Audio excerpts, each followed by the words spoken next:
தென்றலே மெல்ல பேசு சீரியல்ல இந்த பக்கம் எஸ்ஐ ரிஷி வந்து பாத்தீங்கன்னா பயங்கரமான நல்லவன் மாதிரி இளமதிய பிரச்சனையில இருந்து காப்பாத்திட்ட மாதிரி வந்து பாத்தீங்கன்னா தன்னைத்தானே பெருமை பீத்திக்கிட்டு இருக்கிறாப்புல.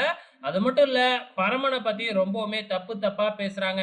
இப்ப இருக்கிற சூழ்நிலையில பரமனை பத்தி என்ன சொன்னாலும் அந்த குடும்பமும் சரி, இளமதியும் சரி அப்படியே நம்பிடுவாங்க.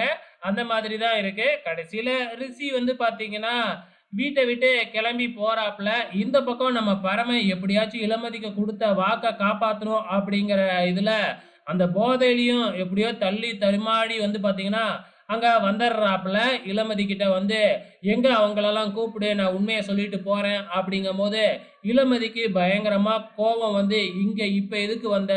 அந்த டைம்ல நான் எவ்வளோ அவமானப்பட்டு நின்னேன் உன்னால." அப்படின்னு சொல்லி பரமன புடிச்சு திட்டு திட்டுன்னு திட்டிக்கிட்டு இருக்கிறாங்க. இந்த பக்கம் எஸ்ஐ அந்தாண்ட போயிட்டு நேரா கலாமாவுக்கு ஃபோன் பண்ணி, "இந்த மாதிரி இளமதி கிட்ட வராம இருக்கிறதுக்காக தான் உங்க வளர்ப்பு பையன் பரமன நான் வந்து புடிச்சு வச்சிருந்தேன்.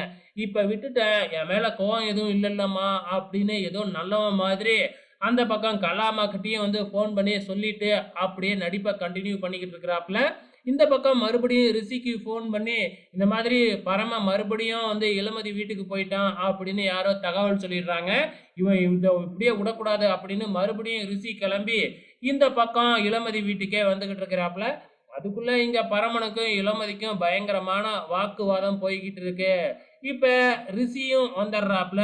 ரிஷி வந்து அப்படியே ஏதோ நல்லா சொல்ற மாதிரி, இளமதி இளமதி குடும்பமும் இருக்கிற மாதிரி இருக்கிறதுனால வந்து பாத்தீங்கன்னா, நம்ம பரமன்கிட்ட பொறுமையா, "ஏய் இங்க இருந்து போயிடு" அப்படி இப்படின்னு வந்து பக்குவமா சொல்ற மாதிரி பேசிக்கிட்டு இருக்கிறாப்புல. கடைசியா வந்து பாத்தீங்கன்னா, பரமன் வந்து பாத்தீங்கன்னா, "இதெல்லாம் உன்னோட திட்டம் தான்னு எனக்கு தெரியும்." அப்படின்னு சொல்லிட்டு கையெடுத்து கும்பிட்டுட்டு, "உன் மானத்த காப்பாத்த வந்து என் மானத்த வாங்கிட்டல்ல." அப்படின்னு பரமன் இளமதிய பார்த்து ஒரு டயலாக்க போட்டுட்டு கிளம்பி போறாப்புல.